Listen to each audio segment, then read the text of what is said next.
أعوذ بالله من الشيطان الرجيم.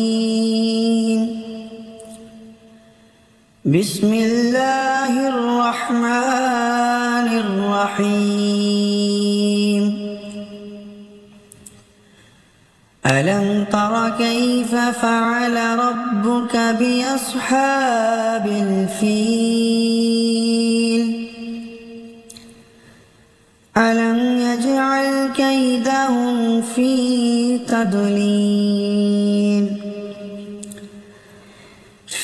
تضليل